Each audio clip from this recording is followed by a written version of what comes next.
Diz assim a palavra do Senhor: Sendo o rei Davi já velho e entrado em dias, envolviam-no com roupas, porém não se aquecia. Então lhe disseram os seus servos: Procure-se para o rei nosso senhor uma jovem donzela que esteja perante o rei, e tenha cuidado dele, e durma nos seus braços, para que o rei nosso senhor se aqueça. Verso 3. Procuraram, pois, por todos os limites de Israel uma jovem formosa, acharam Abisag, sunamita, e a trouxeram ao rei. A jovem era sobremaneira formosa, cuidava do rei e o servia, porém o rei não a possuiu. Então Adonias, filho de Agite, se exaltou e disse: Eu reinarei. Providenciou carros e cavaleiros e 50 homens que corressem adiante dele. Jamais seu pai o contrariou, dizendo: Por que procedes assim? Além disso, era ele de aparência muito formosa e nascera depois de Absalão. Entendia-se ele com Joabe, filho de Zeruia, e com Abiatar, o sacerdote, que seguindo o ajudavam. Porém Zadok, o sacerdote, Benaia, filho de Joiada, e Natã, o profeta, e Simei, e Rei, e os valentes que Davi tinha, não apoiavam Adonias. Imolou Adonias ovelhas e bois e animais cevados junto à pedra de Zoelete, que está perto da fonte de Rogel, e convidou todos os seus irmãos, os filhos do rei, e todos os homens de Judá, servos do rei, porém a Natã, profeta, e a Benaia, e os valentes, e a Salomão, seu irmão, não convidou. Amém, meus irmãos. Vamos orar mais uma vez? Obrigado, Senhor, pela vida dos meus irmãos da OMP, que têm te servido com amor, com afinco, e nós nos alegramos, Senhor, pela vida de cada um desses queridos irmãos. Que a tua bênção, a tua graça seja sobre cada um deles, para que possamos servir ao Senhor juntos, ó Pai, crescendo na fé e na graça do Senhor Jesus. Que assim seja, e por meio da tua palavra, Senhor, ministrada, que possamos ser abençoados nessa noite, em nome de Jesus. Amém. Amém. Meus irmãos, há uma famosa história de um rei chamado Dionísio. Ele era um monarca numa cidade chamada Siracusa, a cidade mais rica da Sicília. E ele vivia como um rei, com toda a pompa real, como monarca, e era servido por todos, aclamado pela multidão, vivendo no seu reino de maneira abastada e com um governo bastante invejado por todos, dada a sua pompa real. Ocorre que esse rei Dionísio, ele tinha um conselheiro chamado Damocles. E Damocles, ele olhava para o rei, vendo toda a pompa do rei, toda aquela vida, e ele dizia: esse rei, com essa vida, deve ser o homem mais feliz do mundo. E ele dizia: que sorte a sua. E ele sempre repetia: que sorte a sua. Como você tem todo esse reino ao seu dispor e tantos súditos, você é um homem muito sortudo. Cansado de ouvir sempre esse lisonjeio, né, essas lisonjas do Damocles, Dionísio convidou: vamos fazer o seguinte, eu quero que você seja rei por um dia.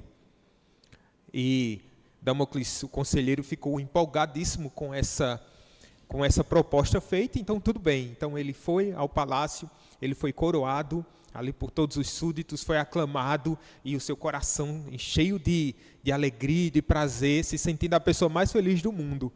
E aí sentaram-se à mesa, e ele sentou-se numa ponta na cadeira reservada para o rei. Ali foi servido todos os banquetes para ele, com toda a pompa, e ele dizia: agora sim, eu sou o homem mais feliz do mundo. Só que de repente ele começou a ficar pálido, porque quando ele olhou para cima tinha uma espada. E essa espada, ela estava sendo sustentada apenas por um fiozinho. E esse fio, muito quase a partir, deixou assim bem abismado com aquela condição. Quando ele viu que aquela espada estava quase caindo sobre sua cabeça, e ele tentou levantar-se, mas quando ele fez um movimento, a espada tremeu. E ele: meu Deus, qualquer coisa que eu fizer aqui, qualquer movimento em falso, essa espada poderá cair na minha cabeça, poderá me matar. E o rei, olhando para ele do outro lado da mesa, sabia de toda aquela condição, disse assim: por que você está tão pálido? Por que o sorriso fugiu do seu rosto? Ele disse, por causa dessa espada. Ó rei, como é que você consegue governar tendo espada sobre sua cabeça? Aí o rei Dionísio disse, agora você está entendendo que ser monarca não significa somente a pompa e o reconhecimento, mas sobretudo uma grande responsabilidade. Desde então, diz a história que Damocles nunca mais se meteu a rei e nunca mais quis sentar na cadeira real, dada a grande responsabilidade de ser um monarca. Às vezes, quando nós estamos olhando de fora e nós cobiçamos determinada posição, ficamos, deve ser muito legal, talvez eu fosse a pessoa mais feliz do mundo se eu ocupasse aquele lugar e aquela posição. Quando do reino de Israel havia essa sucessão monárquica, né? Vários reis que foram levantados sobre Israel e todos eles governaram tendo sobre si essa grande responsabilidade. Ora, porque não governavam, não deveriam governar para si mesmos, mas deveriam governar para Deus e para a glória de Deus. Assim como todas as funções que nós recebemos, meus irmãos, seja qual for ela, nós o fazemos para a glória de Deus e com um cuidado, porque prestaremos contas a Deus de tudo aquilo quanto fizermos em nome dEle.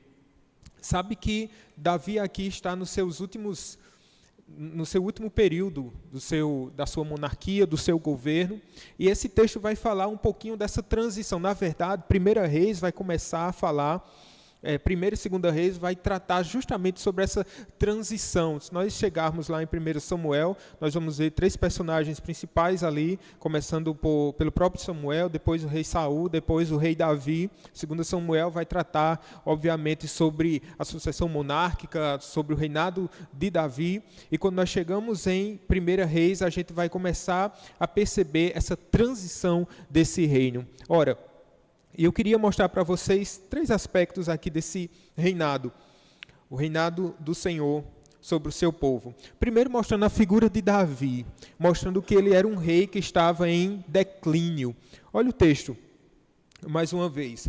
Está mostrando, primeiramente, que o rei Davi estava já na sua velhice, certamente já por volta dos seus 70 anos, e longe agora de ser aquele governante viril e forte que já tinha derrotado leões e ursos e o gigante Golias.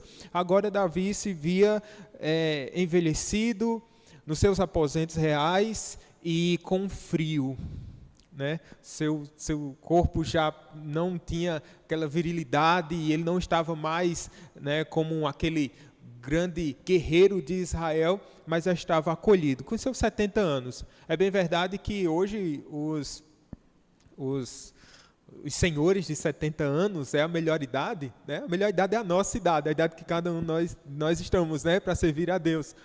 Mas assim, há senhores de 70 anos que têm uma baita disposição.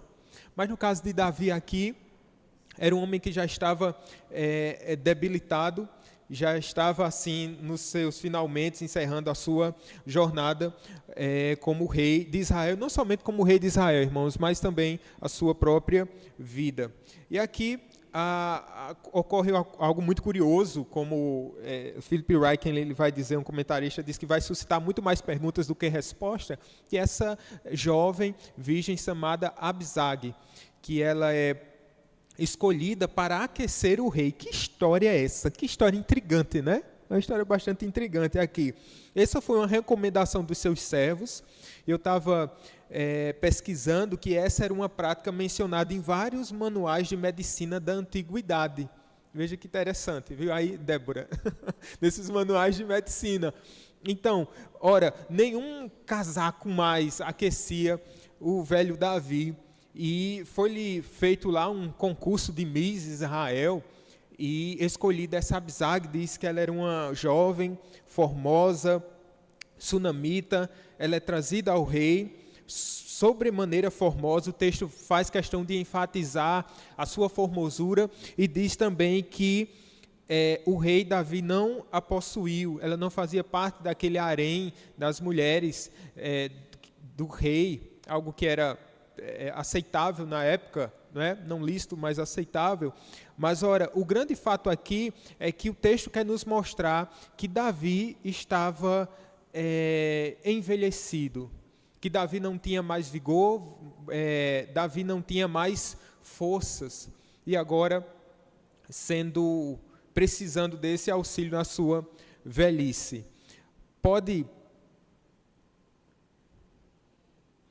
A gente pode pensar, talvez para alguns mais, vocês não fariam isso? Alguém poderia dizer assim, pode isso, Arnaldo, né?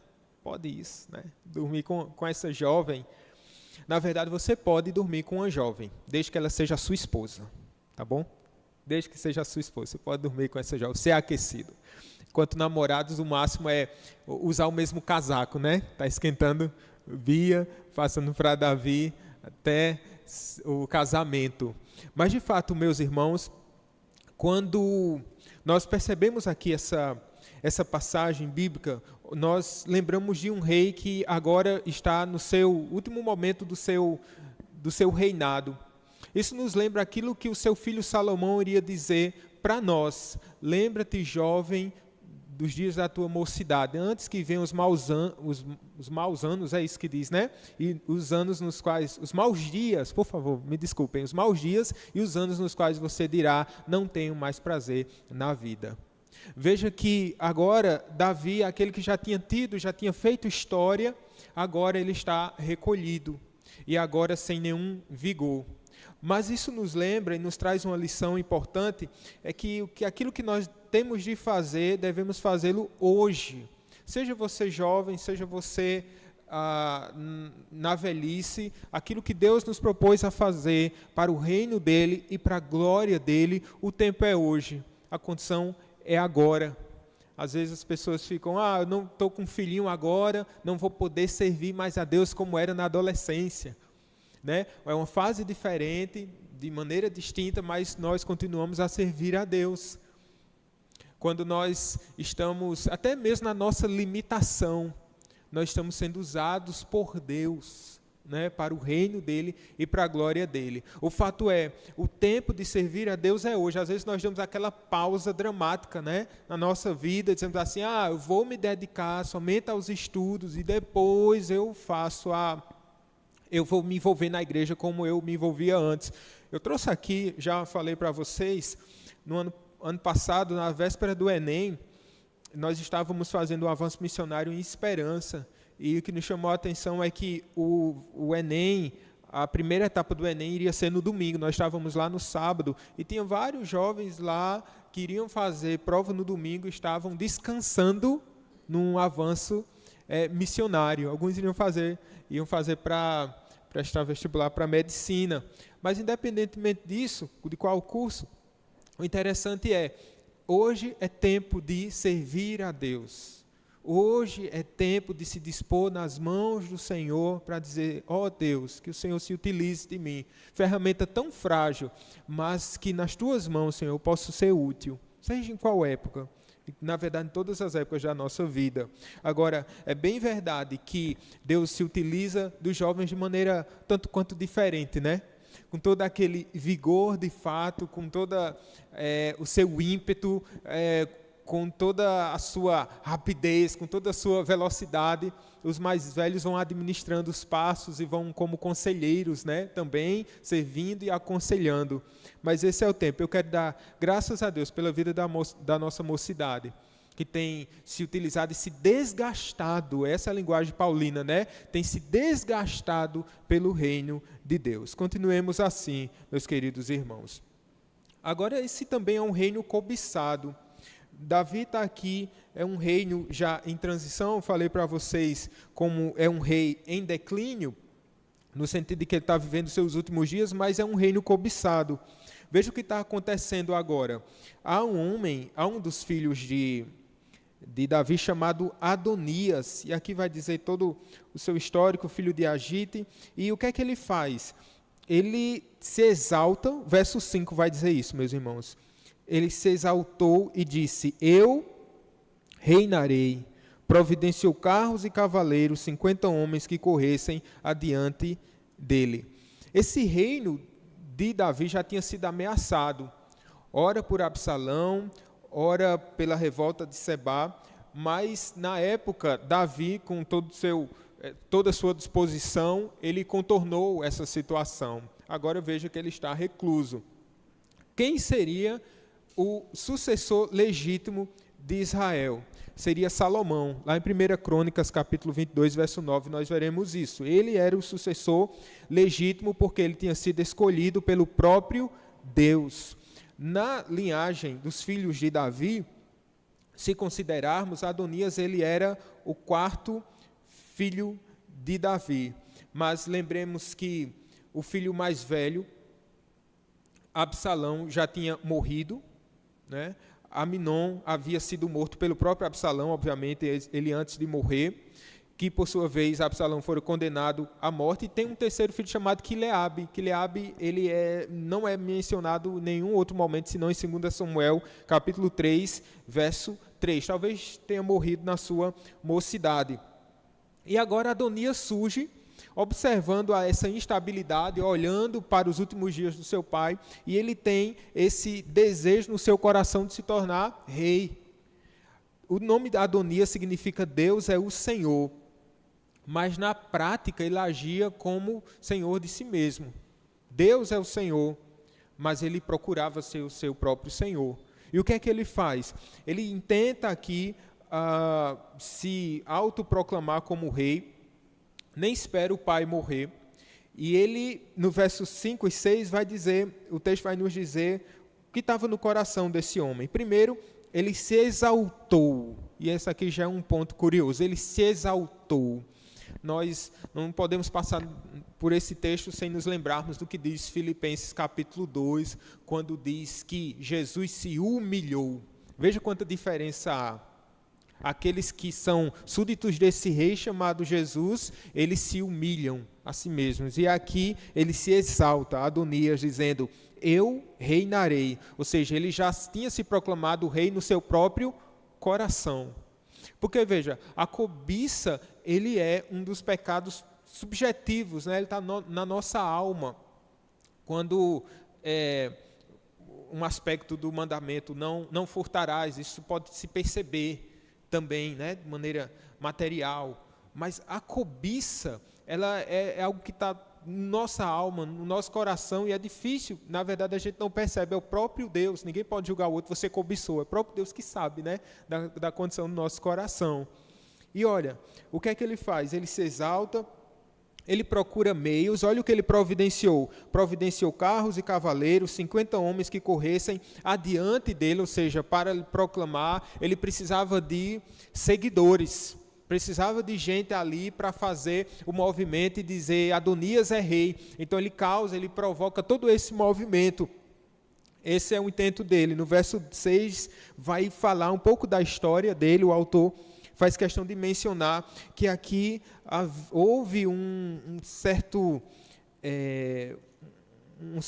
erro do seu próprio pai, Davi. Porque diz o texto, jamais seu pai o contrariou, dizendo, por que procedes assim? Além disso, era ele de aparência muito formosa e nascera depois de Absalão. Veja como isso nos traz uma reflexão importante. Jamais seu pai o contrariou. Na verdade, Davi criou aquele menino como se fosse um rei. Não pela pompa real, de fato, que Adonias teria como um príncipe, mas pela forma como Davi, vou usar uma linguagem moderna, como Davi o educou. Jamais seu pai o contrariou, como se dissesse sim para todos os gostos daquele menino. O que é que acontece? Adonias já tinha nascido com um rei na barriga, né? Toda criança ela já nasce dessa forma, já tem um rei na barriga. Na verdade, o nosso processo, o nosso trabalhar é o quê? Reeducá-la, mostrando Cristo Jesus, ensinando os princípios da humildade. Davi não faz, e ele falha, e isso vai ter uma repercussão na vida do Adonias. Não que isso tenha sido responsabilidade total de Davi. Sabemos que cada homem, ele nasce como um pecador. E ainda que tenha um pai mais piedoso, mesmo assim ele está propenso ao erro e à falha e ao pecado. Mas se há essa observação aqui, certamente, o autor quer nos chamar a atenção da responsabilidade de Davi nessa atitude de Adonias.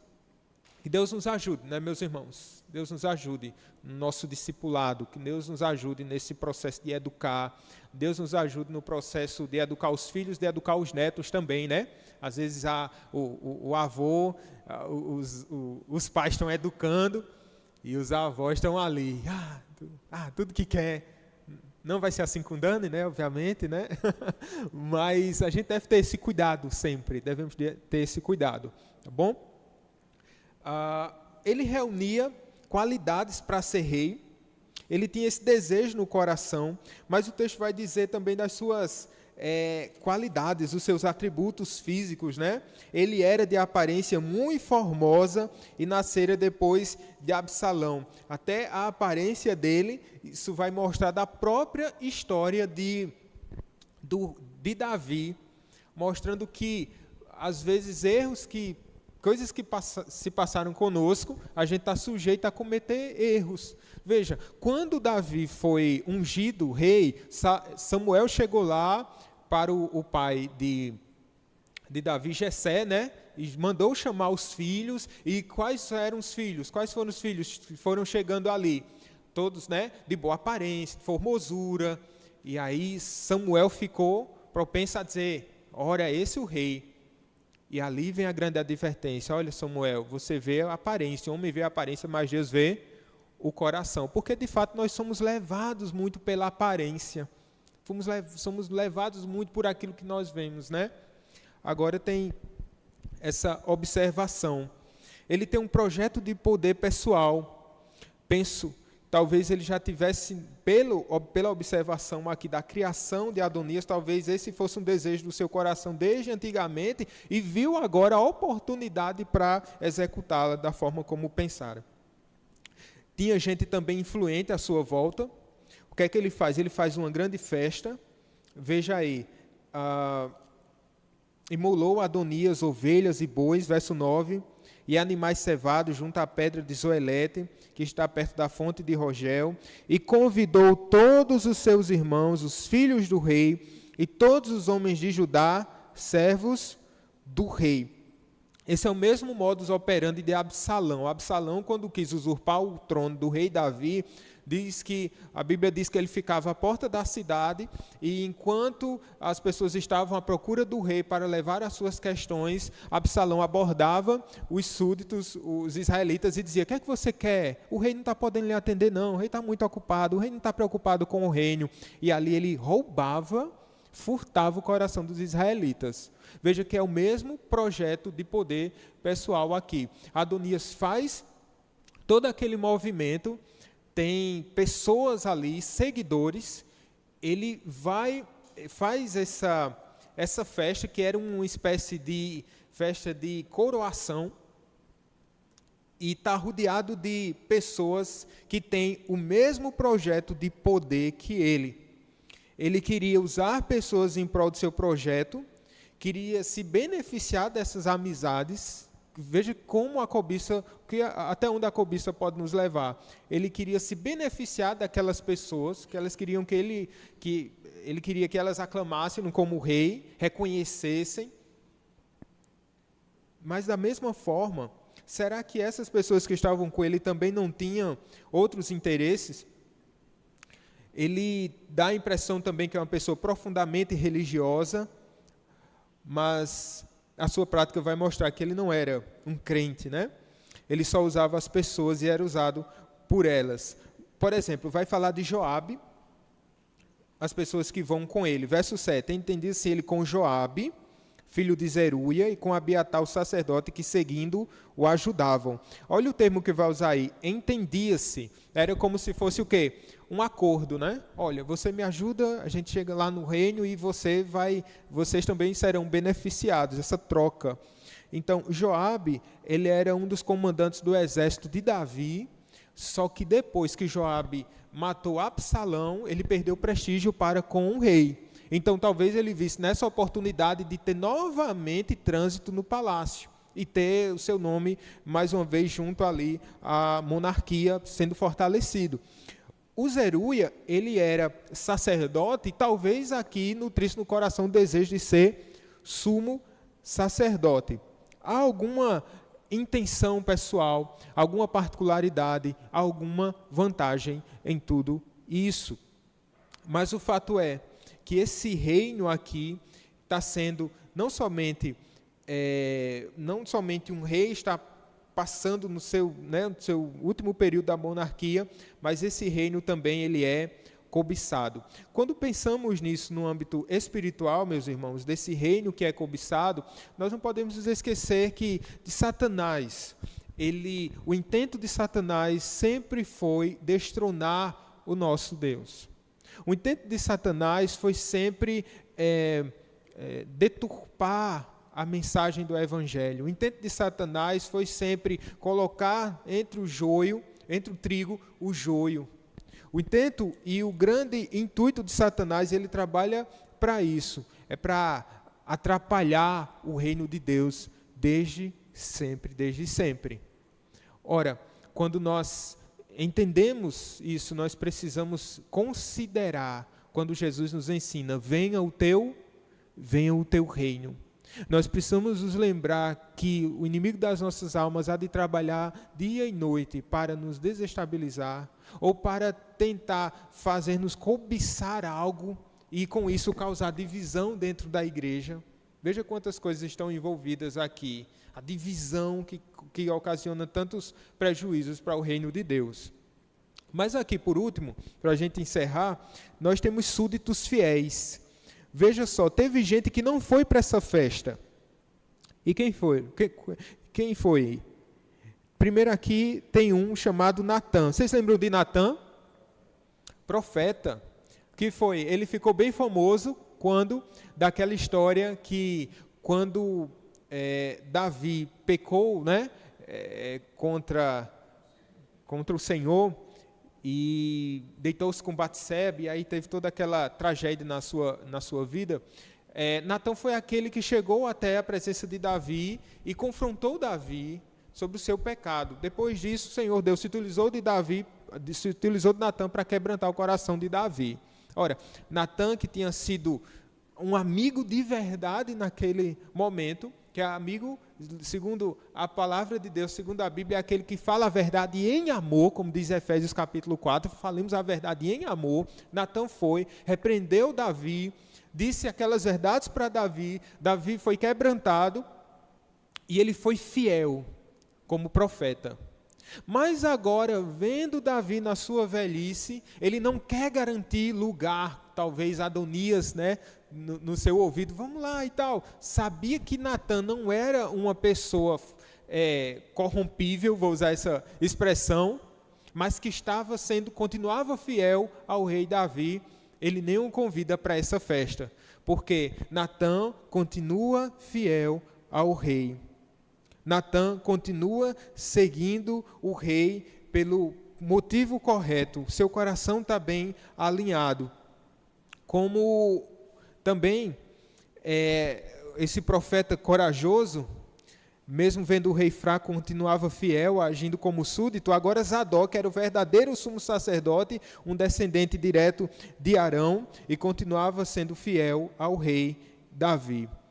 O valente Benaia, vai falar aqui de Benaia também, ele era capitão da guarda do rei e ainda estava disposto a lutar por Davi. Como isso nos lembra sobre o reino de Deus, né? Como isso nos lembra dessa verdade do Evangelho, onde nós precisamos cuidar uns dos outros, precisamos ser fiéis uns aos outros, até enquanto esses estiverem sendo fiéis ao próprio Deus. Então, aqui o time está fechado. Estão percebendo? Natã, Benaia, o time está fechado aqui, porque eles continuam fiéis, esses súditos fiéis ao rei. E nós, meus irmãos, nós somos chamados também a sermos fiéis uns para com os outros, né, enquanto irmãos em Cristo, mas, sobretudo, somos chamados a ser fiéis a Deus, sendo fiéis a esse Senhor que continua sendo Rei e Senhor exaltado. Esse deve ser o nosso intento. Por isso, aquela espada de Dionísio, a gente nunca vai querer sentar-se naquele lugar, porque nós sabemos a quem pertence o reino, o trono, o poder. Nós não cobiçamos algo porque sabemos que nós já fazemos parte desse reino. Ora, se não é, abra sua Bíblia em Apocalipse 5, versículos 9 e 10.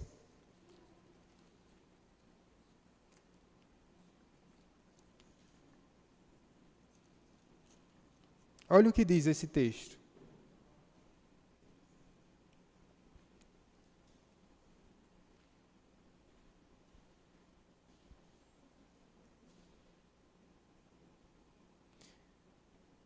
E entoavam, encontraram, amém?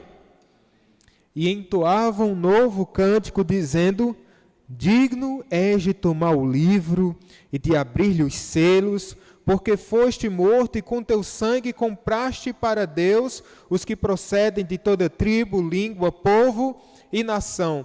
Qual é a verdade aqui? Nós, que fomos comprados, fazemos parte do reino de Deus. Agora veja o versículo 10. E para o nosso Deus os constituíste reino e sacerdotes, e reinarão sobre a terra. Porque nós não cobiçamos? Porque da parte de Deus nós já temos tudo aquilo que precisamos. Porque da parte de Deus nós já fomos chamados de súditos e nós servimos a esse rei que é entronizado acima dos querubins, o rei dos reis e senhor dos senhores. Esse texto nos faz lembrar, meus irmãos, como lição também, que não há nenhum reino que prevaleça nessa terra. Todos aqueles e todas as iniciativas de usurpar o reino de Deus, a glória de Deus, certamente será extirpada, porque assim tem sido. Todos os reinos que se levantam e que tentam ameaçar de alguma forma o reino de Deus, na verdade, todos eles virarão pó. Não subsistiu a tentativa de usurpação de Adonias, não subsistirá nenhuma outra tentativa de usurpação do reino de Deus. Isso nos dá confiança e segurança nesse rei. Há um reino eterno e esse rei, ele não tomou uma espada sobre o seu crânio, mas esse rei assumiu toda a responsabilidade de reinar com justiça, com retidão. Ele é mais justo do que Davi. Aquela espada, a espada do rei ficou por um fiozinho de cair sobre Davi, porque Davi era um homem de joelhos trôpegos, era um homem pecador, era um homem vacilante, mas a graça sustentou o rei Davi. Por que isso aconteceu? Por causa do rei dos reis e senhor dos senhores. Não, ele não tomou uma espada, né? Mas ele guardou sua espada. Ele foi à cruz. Foi morto por causa dos nossos pecados. E agora ele nos chama para fazermos parte desse reino. Comecei falando aqui, dentre outras coisas, sobre aproveitar a nossa juventude da melhor forma possível. Dizendo que esse é o tempo de servir a Deus. Que Deus se utilize de nós. Que durante esse tempo da nossa peregrinação, meus irmãos, nós possamos nos colocar nas mãos desse Deus e dizer: Senhor, eis-me aqui, envia-me a mim. Durante o nosso tempo da nossa peregrinação, possamos como súditos dizer: Senhor, que o Senhor se utilize de mim, que o Senhor se utilize da sua igreja e que o teu reino avance e prevaleça para a sua glória. Amém, meus irmãos? Vamos ficar em pé, vamos orar.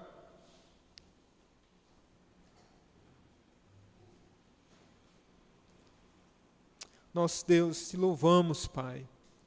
Te louvamos por tua graça, por teu grande favor. Queremos dizer, Senhor, que tu és o Rei. Nossa alegria, Senhor, não é buscar coisas, Senhor. Não é a cobiça, Senhor. Não, ó Deus. Mas é ver o teu nome sendo engrandecido, Pai. Vendo o teu nome ser entronizado, Senhor Deus. Essa é a nossa alegria. Meu Deus, que durante toda a nossa vida, esse seja o nosso prazer, o nosso propósito maior, meu Deus.